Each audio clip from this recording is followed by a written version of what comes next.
Үлбір үміт. Авторы Самал Зікірияқызы Шаймерденова. Бірінші бөлім. Рахия кіріп шығып, әлденелерді тасып, дамбырласып жүргендерге көршінің үйіне алыстан көз тігіп барлап отыр. Таза қызыл ағаштан оюланған тым әдемі тапшанында шайын сораптап, аузына салып алған науатын сорып қойып, үнсіз тесіледі. Әне біреу етеге сүйретілген әйел не болса соған жыртыңдап күле беретін сияқты. Үйге сүңгіп кетіп, іле қайта шығып, арлы-берлі қатынаған балаларын жаңа көргенде шап беріп құшақтай ала сүйе береді. Неменелеріне сонша жетседі екен мыналар, деген ой Рахияны мырс еткізді. Артына тастаған қос бұрымы мықынын ұрған бойжеткен шапшаң қимылдап, өңгелерге қарағанда пысықтау екенін аңғартады. Рахияның көршісі ақсақалды қария 3 жыл бұрын қайтыс болған.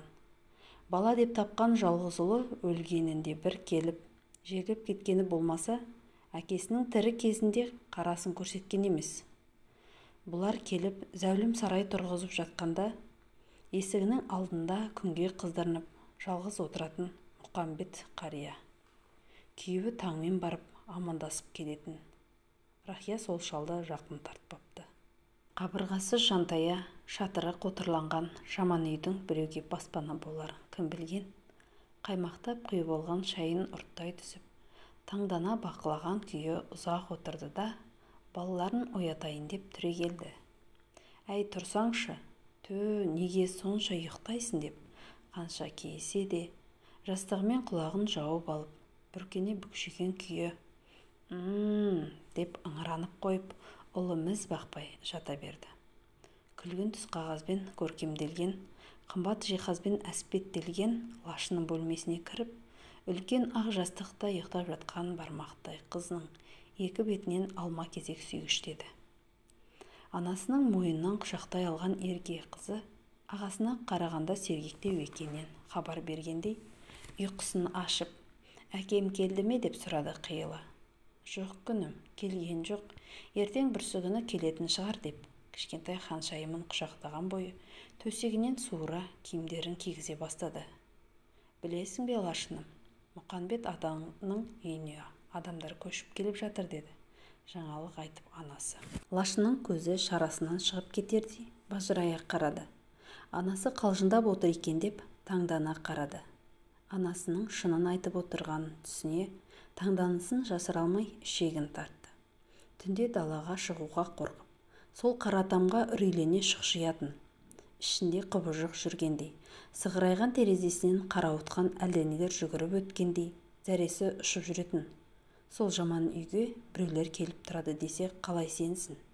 Ағашым, Мұқамбет атаның жаман үйіне біреулер көшіп келіпті деп жүгіріп келіп, төсегіне қарғып мініп, секірген қыздың ерке мінезінен оянған сұлтан, қарындасын қағып алып, бүктей түсіп, құттықтағаны үйді шат күлкіге бөледі. Әкесінің көлігінің даусын алыстан танитын лашын жеп отырған тамағын тастай салып, «Әкем келді» деп орнынан атып тұрып қақпаға қарай жүгіре жөнелді. Жүгіріп келіп, мойнына асылған қызын көтеріп алып, бұрымынан иіскеген әкесі «Құлыным» деп еміренді.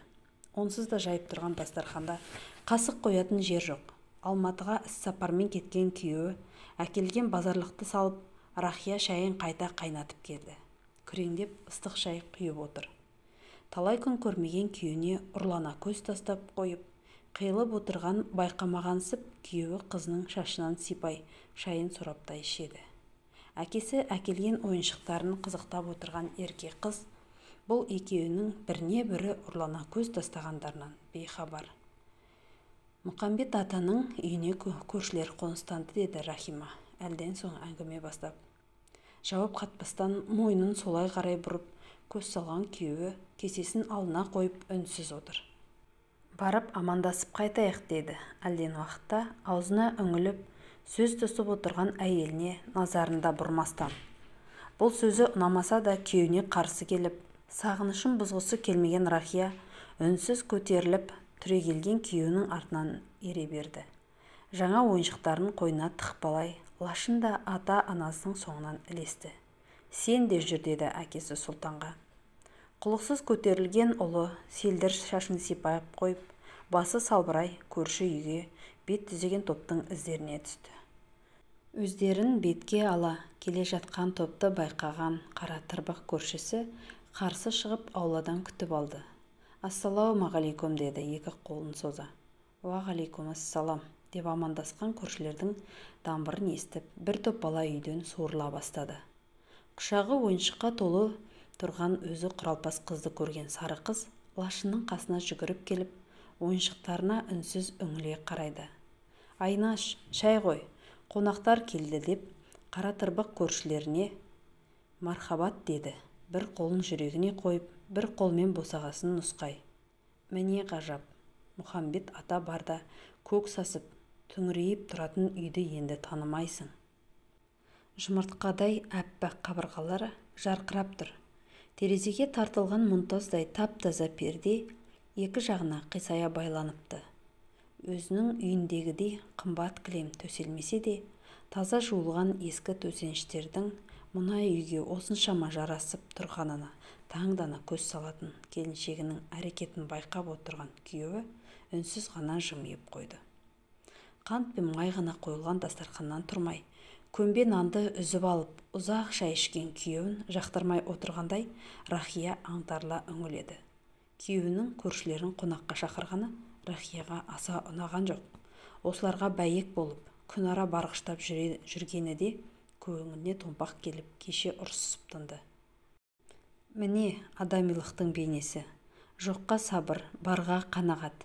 Түкке де уайымдап, біз сияқты далбаса тіршілік кешіп жатқан олар жоқ. Зәулім сарайда, қымбат жиһазда, жаңа шыққан жібек кілемде керек емес. Балалары 5-6. Өлсең артыңда ұрпақ қалмай ма? Көрге дүниең бірге бармайды. Қайырлы ұрпақтың амалы мен дұғасы барады деп, бітпейтін ұзын сонар әңгімесін шұбыртып, аузының суы құриды да отырады. Рахия мырс етіп қолындағы пышағын лақтыра салды. Жағдайлары жоқ болса, несіне сонша бала табады осы жұрт? Тұрған үйі анау, құлайын деп тұрған жаман лашықта мәз болып жүреді әйтеуір өздері. Екі езулері екі құлағында. Ол аздай көршінің әйелін үй шаруасына қызметші етіп алған күйеуінің әрекетіне жарылып кете жаздап жүр. Енді оны төреме шығарып, қонақ етуім керек пе? Өзін өзі жегіде жеп, іштегі сайтанымен арпалысқан Рахияның көзінен ыстық жас ытқып шығып, тығына атылғандай төгіле жөнелді. Балалары көп, шүкір деп мадақтайды да отырады. Мені кемітіп тұр емес пе? Сонда не, сол көңетек қатын бала тапты деп мен де туым керек пе? Үстелге қос қолын соза, үстіне денесімен құлай солқылдаған әйелдің даусы ат шаптырым кең ас бөлмесін жаңғыртты. Бір жылап, бір басылып жүріп ет асты. Күйеуі әңгімесін тарқатып, арқасын кеңге салып, рахаттанып отыр. Қара тырбық көршісі аузына кіріп кете жаздап үнсіз тыңдайды. Отағасы деп мәймөңкілеп отыратын қатыны да жымиып қойып, наздана құлақ салатын сияқты. Бүгіндікке бір ауыз тіл қатпаған жарының домбығып, ісіп кеткен көзін де байқамағансып отырған күйеуінің әрекетіне өртеніп кете жаздап зорға отырған Рахия орнынан қалай атып тұрғанын өзі де байқамай қалды. «Сұлтан, әй сұлтан, бері кел, қонақтар қайтады, бата сұра балам» деп айтып салды. Қаперімде не дерін білмей, абдырап қалған қонақтары іле-шала естерін жиып, «Иә, дұрыс айтасыз» деп қипақтап қалды. Рахияның оқыс қылығына ашуланып, жалт бұрылған күйеуінің жүзі сұрланып, жанары оқтай қадалды. Десе де жұртқа сездірмей жымия салды. Мұнысы тым жасанды болды білем. Көршілері шапшаң қимылдап есікке беттеді. Қызық болғанда лашын көрші қызы жібергісі келмей қиғылықты салдай дейсің. «Анашым, тағы біраз болсыншы» деп жыламсырап жабысқаны. «Ой сұлуым, Әмина ертең тағы да келеді» деп асыға басқан көршінің әйелі қызын жетелей лашының төсегінде ұйықтап жатқан сәбиін құшақтай тездете шығып барады. «Қап, ыңғайсыз болды-ау» деп кібіртіктеген көршісінің қолын алып, «Жоқ көрші, тым тамаша отырыс болды. Көрші ақысы тәңір ақысы деп сіздердей жанмен хошна болғанымызға мыңда бір шүкір» деді. Күле жауап қатып, сарт мәзіреге сартша тілде жауап қайтарды. Қатпа қара көршісі. Шығарып салу салтанатының созылып бара жатқанынан Шадамы әбден таусылған Рахия «Сау болыңыздар» деді де қонақ бөлмесіне кіріп кетті. «Ей, сенің есің дұрыс па?» деп қуып келген күйеуінің даусы зәулім сарайды дірілдетті. Үнсіз дастархан жинап, безіреген әйеліне төніп келіп, иығынан қыса жұлқылады. «Айт деймін, саумысың, аурусың ба?» «Болды, жетер, тарт қолыңды». Рахияның ашты зары төгіліп сала берді. Осыларға сонша бәйек бұларда несі өтті? Түкке де тұрғысыз сорлыларды патшадай басыңа көтеріп, әбден жынымды ұстатып болдың. Күйеуінің серпіп келіп салып қалған шапалағынан ұшып кете жаздаған Рахия бар даусымен ышқына шыңғырып, етбетімен құлады. Анасының даусынан иманы ұшып жетіп келген Лашын жерде ышқына зар айтып жатқан анасын құшақтай алды да: «Әкетай, өтінем демеңізші» деді жалынып. Есін жиып алған күйеуі шалт бұрылып есіктен шығып бара жатты. «Осы сен сол көңетек қатынға мейірлене қарағандай маған бір ретте қарадың ба?» деп долдана жылаған жарының сөзіне құлақта түрген жоқ. Есікті серпе жауып көлігін оталдырды да даңғарадай қақпадан шығып кетті. Жиналмаған үстелдің жанында ұзақ жатқан Рахия басын көтеріп қабырғадағы сағатқа қарады. 2 болыпты. Жылап-жылап анасының аяғын құша ұйықтап қалған қызы арагідік солқылдап қояды. Басы зіл батпан. Лашынды көтеріп төсегіне апарып жатқызды.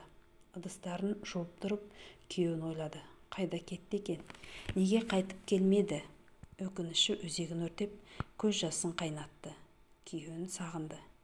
Енді өзі де кінәлі ғой, соларға сонша жалпаңдап. Дүниесі болмаса да балалары бар деп айта берді. Мен сонда тумайын деп жүрмін бе? Рахияның жаңа ғана жанып тұрған сағынышы лезде өкпеге айналып шыға келді. Жарты түнде ыдыс жуып, жалғыз өзі өкси жылаған әйелдің мұңы бір Алласынан басқа ешкімге аян емес еді.